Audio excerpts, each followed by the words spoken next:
So if you want to get your product or your service out there in a big way, you have to know the trends. You have to know what the future holds in store for you. And don't be afraid, because a leader takes on the challenges. In this next episode of La Dolce Vita, the formula for fabulous living, my guest is going to share his formula for the future of marketing and your success. So stay tuned.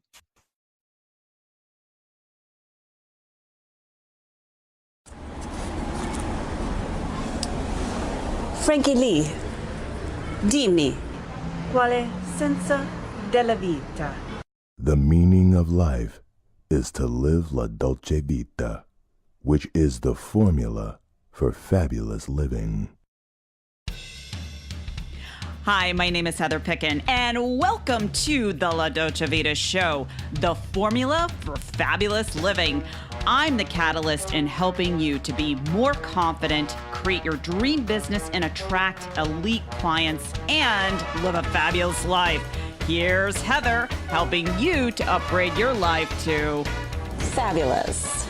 Upgrade your life to fabulous. Right, Frankie?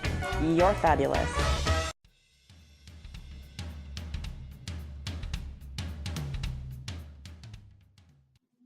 Well, hello, everyone, and welcome to another episode of La Dolce Vita, the formula for fabulous living. Yes, there is a formula for your success in your business or in your life. And if you follow it, you will become a leader. You will make an impact in the world. And I'm so excited to have my guest today talking about the formula and the future of marketing. And now we're living in an amazing time, people. So if you're not listening up, if you're not paying attention, your business could be in trouble. But, let's breathe easy, because we have an expert here sharing what that formula is, talking about his book, The Future of Marketing. So I want to welcome Jon Wuebben to our show today. So Jon, thank you so much for being my guest today. Thank you, Heather. Nice to be here. Absolutely. And before we get into talking about the book, talking about the future of marketing, I was wondering if you could share with our viewers and our listeners a little bit about what you do in your work. Yeah, absolutely. So I've been in the content marketing space for about 14 years now. I have a company called Content Launch, and we have been writing content for a long time for a lot of companies. And over the last few years, started looking at the software side of the business.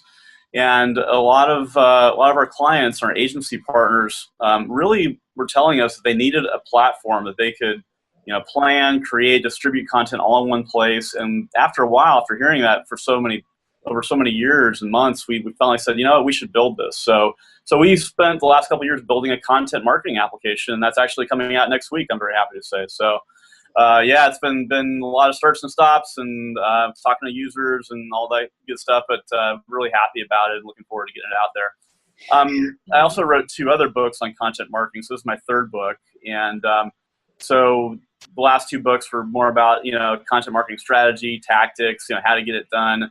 With this new book, it's all about kind of a whole new direction, where are we going in the next 10 years in marketing? And that's very different than what I've been talking about. I love that. And I want to make everyone aware, grab this book. If you want to be a leader in your industry, you have to know how to market. Things are changing all the time. I'm always trying to keep up on what are the latest trends going on out there, especially with AI, artificial intelligence. Things are changing. Have you noticed that things are changing so fast, it's going to make your head spin? I mean, we're colonizing on Mars. We're tapping, putting electrodes in our brains, and we're going to be reading each other's thoughts in the future. So, brace yourself, everyone. I want you to get this book, The Future of Marketing. You can go to the show notes. And Jon, let's dive into it. Let's talk about some of the trends, the upcoming trends in marketing that you do talk about in your book. I know one of the things you talk about is content marketing and why that's important and being on all different platforms. So if we could kind of go through each one of those, that would be great. Yeah, you bet. So the subtitle of my book is Winning in the Prosumer Age. And the first question I get is, well, what's a prosumer? And the prosumer really is a mashup of the producer and the consumer, because we're all helping the companies we do business with produce the experience or produce their products or services. So we're now part of their operation in a way, and part of their marketing. So So instead of consumers, we're all sort of now prosumers, and it's important to understand how you can tap into that group of people over the next few years. So in terms of trends, there are big, mega trends, these tectonic shifts that we see, the sharing economy and connectivity and convergence, innovating to zero. There's all these big mega trends that are happening around the globe. And then we have other things like, big data, right, and 3D printing, and the rise of marketing technology. So all these things are kind of coming together, and the question is, how is that going to change business, and how is that going to change the marketing practice? And you mentioned AI. That's also a big mega trend that's happening. So I think the natural thing for a lot of people is to kind of get worried and confused and, oh man, what does this mean for my business, and how am I going to adjust? And you always hear people thinking, oh wow, people are going to lose their jobs. Machines are going to come in and take people's jobs. And my whole thing is, I've done the research, right? I've read all the books about the future of business, the future of commerce and culture. And what all of them have in common is there's an optimism there, right? And yes, things are going to change and have been changing, but because things are going to be more efficient, right?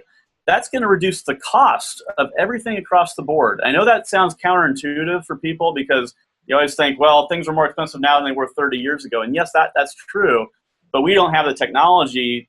We didn't have the technology 30 years ago that we have now. So if we are seeing mass efficiency and mass reduction in prices and costs, that's actually a better thing, right? And that's a good future. So there's a lot of positivity and optimism that I think people should lead with when they think about the future and the future of marketing practice. And that's something that sort of gets lost along the way. Is I think it's natural for a lot of people to kind of be fearful and be a little pessimistic about where things are going. But I really want folks to embrace the positivity and the optimism that I think is found in my book, page after page.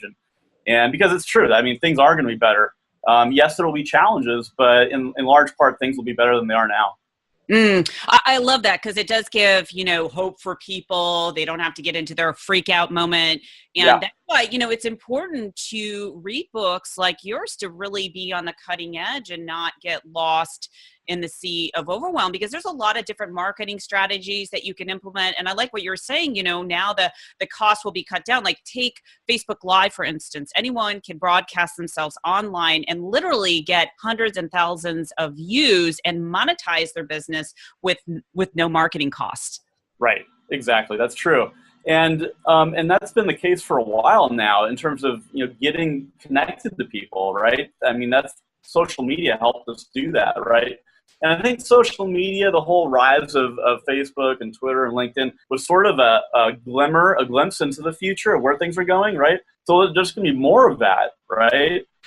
It's just a question of people taking the initiative with these technologies and actually, connecting with people and then doing something big and important. But yeah, all that's going to get easier along the way. And I mean, things are changing so fast, right? I mean, I also don't want people to get too caught up in all the noise because there's a lot of stuff going on. You still have to find a way to focus through all this stuff, right? I think you bring a very important part, focusing. Like when I'm helping my clients, I always look at what's the best strategy for where they're at in their business, when they're marketing themselves online. Like, for example, the show, I'll have people to create their own show, and then they create their content, they create their following, and it's easier for them to use that as a lead generation or tool to get their ideal clients. And then once they master that, then they can put it on other platforms. And so, let's talk a little bit more about the content marketing or some of the things that you find like big businesses are doing as far as putting their advertising out there that really is a turnoff for the consumers, and what we should do in our businesses in order to, really build our tribe, captivate our audiences with our content. Yeah, well, and that's part of the whole prosumer thing that I talk about. And really appreciating who these people are and respecting where they're coming from. I mean, if you have people out there, a lot of people that are helping you do some of your marketing, we need to treat those folks really well and realize that, hey, they're a part of what's going on with our businesses, and they can help us, right? They can help us with that next product name or give us feedback, instant feedback on our product, and let us know what they like, what they don't like. So tapping into that, I came up with a new marketing paradigm, a new marketing construct for the future. Right now, I mean, you've heard of the 4 Ps of marketing, right? The 4 Ps have been around for 50 years, and that's, product, price, promotion, and place. We've been told over the last 50 years that those are the 4 things we need to focus on, for everything we do in the marketing practice. I think that's, the time has come for something new. And what you're saying, and I agree with, is it's all about the customer, right? It's all about these prosumer customers of ours, and how do we get closer to them? And so I came up with a marketing construct that I call EP squared. And EP squared is engagement, experiences, personalization, and passion. So 2 E's and 2 P's. And those 4 areas are focused around the customer, all 4 of them, right? Unlike the 4 P's of marketing, where it's all about the product and our service, let's talk about our company, right? The EP squared turns that on its head and says, no, actually focus on the customer first. And these 4 areas, right? Engagement, so where are you engaging with them, online or live or wherever you're engaging with them. Experiences, so creating experience for your customers, not just a product or service anymore, right? That in the future, those are the things that we remember, right? Those are the things we look forward to. Those are the things we do with friends and family and our coworkers, whether it's a conference, a trade show conference, or whether it's going to Disneyland with your family. It's all about in the future creating an experience. So if you're now a company that's just doing products or just doing services, you're gonna have to find a way to experience your product or service, right? Bring an experience element to it. So that's an important part of not just the business, but the marketing. So marketing those experiences. And then with personalization, that's been around for a long time, right? Personalizing your emails, personalizing your connections, anything you can do to make it about them, that's a gimme. And then last is this passion thing that I'm talking about. And this has been led by the millennial generation, right? And Generation Z. And what do they tell us? They tell us that they're only going to work with companies that are passionate, authentic, honest, right? That are, into the green movement.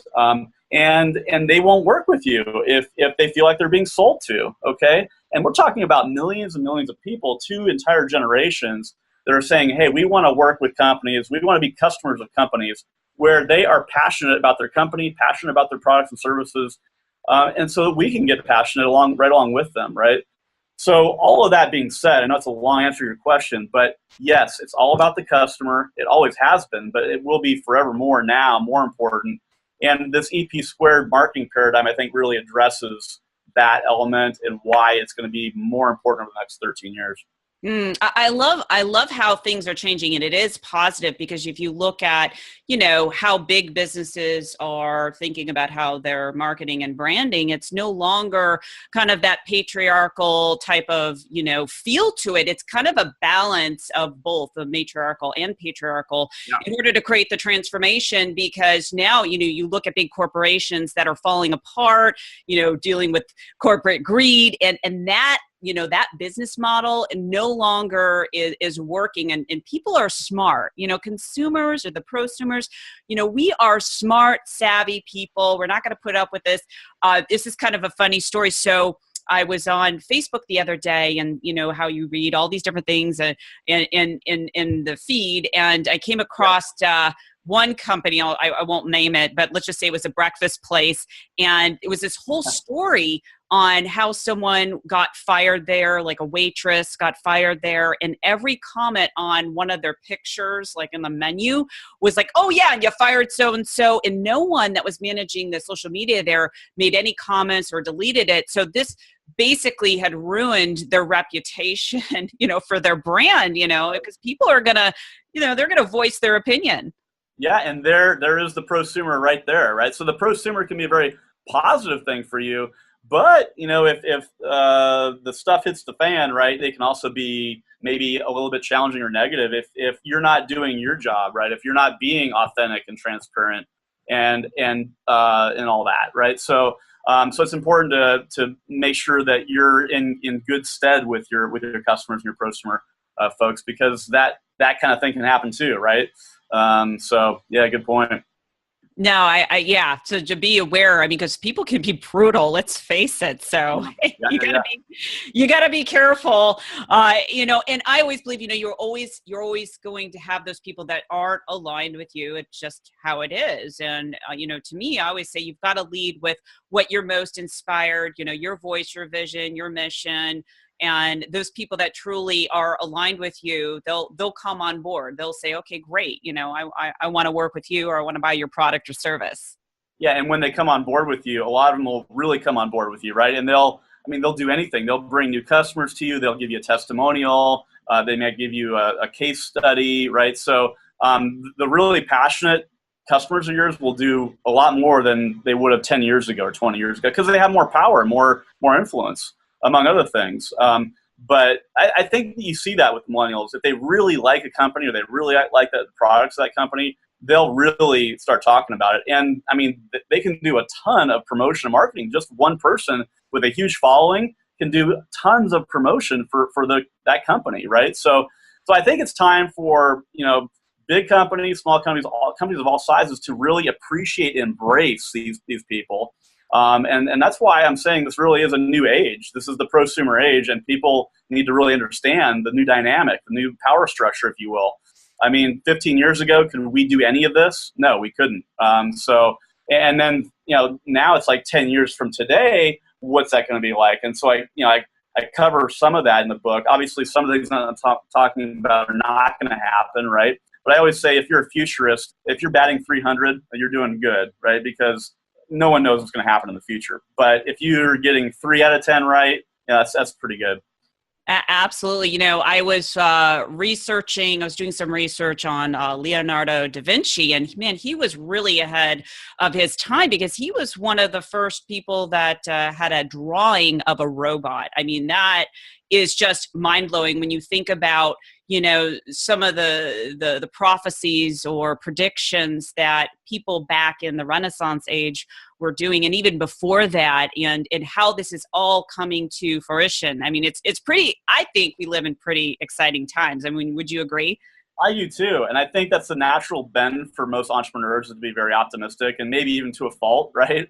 But I think of Steve Jobs, you think of the great entrepreneurs of all time, and they all were sort of like really super optimistic. But I think that's the only way you can be, because there are those doubters, there are those pessimists out there, and their voices can be pretty loud sometimes. So it's important to keep positive and talk about the exciting things that are happening, the new technologies. And you talk about you said Leonardo da Vinci, right? So I looked into a lot of these futurist guys and gals over the last 30, 40 years who've been talking about the future 30 years ago and what they were predicting we'd be living in today. And so one of the guys I read was a futurist named Alvin Toffler, who wrote a book called The Third Wave in 1980. And he's the one that actually came up with the prosumer term. And he said in 1980 that we would be prosumers today in 2017. And you know what? He was right. And this was before the internet. This was before PCs. He was predicting this stuff almost 40 years ago. So I just have always found futurists really interesting, and their study, and these are really smart people, and they really take everything seriously. And so it's important for us to listen to these people and bring them in, to our companies, and bring them in to help us make decisions. And when I was looking at this book and the topic of this book, I realized that no one had really talked about where the future and where marketing comes together, right? This book had never been written, and that was sort of surprising to me, because I've always been interested in marketing, always been interested in the future, and so I just put them together with this book. I love it. Well, Jon, it is a fabulous book, and I recommend everyone to grab their copy. The Future of Marketing, you can go to the show notes. And Jon, before we leave today, what are some words that can really inspire people that are watching or listening that might feel a little overwhelmed, like, oh, what do I do with this information? What can you impart before we leave today? Yeah, that's good. I think, number one, read as much as you can about the future and where things are going with marketing practice, and get educated, right? I think most of us in business today, we're not real good at the planning thing, right? We plan for the next 6 months or a year, but we hardly ever think about 3 years from now or 5 years from now.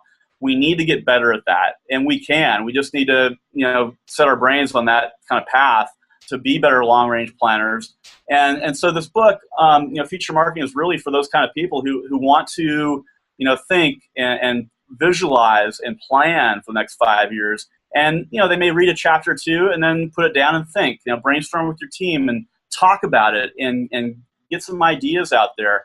I think that's a good place to start. So, researching, reading my book, reading other books about futurism and where business is going, I think it's a good start. And then with like virtual reality, that's a thing right now. We're seeing VR come online, and there are companies that are using VR. So my recommendation is, if you're interested and you want to be a first mover, right? Here's the key. The first mover is the one that wins, right? In industry after industry. If you want to be a first mover and have that advantage that goes along with that, test it out. Try VR on a couple of your services or products with a group of your customers and see how it goes, right? Start testing things out, because VR and AR and all this new technology, it's going to be commonplace in 4 or 5 years. So that would be kind of my parting thought is, yes, do the research, do the reading, and then do some testing with virtual reality and see what happens, right? And over the next year, you'll do some testing, you'll learn some things, so that in 2 or 3 or 4 years down the road, you'll be ready to go full bore and get some real benefit out of it. I love that. And Jon, thank you so much for being my guest today. Thank you, Heather. And I just want to leave with a closing thought before we go, that there is a formula for success. Be one of the leaders that is on the cutting edge, and don't run from the challenges, because a leader embraces the challenges and really, is a trailblazer, as Ian Rand would be, be a man or a woman with unborrowed vision. And so I want to leave you with those thoughts and words today. Until next time, this is Heather Picken with La Dolce Vita, the formula for fabulous living. Take care, everyone. Bye-bye. So if you found this show to be fabulous, please share with your fabulous friends, rate, review, and subscribe on YouTube and iTunes. And I'll make sure I take a beatbox lesson, right? Or give my little chihuahua a bone.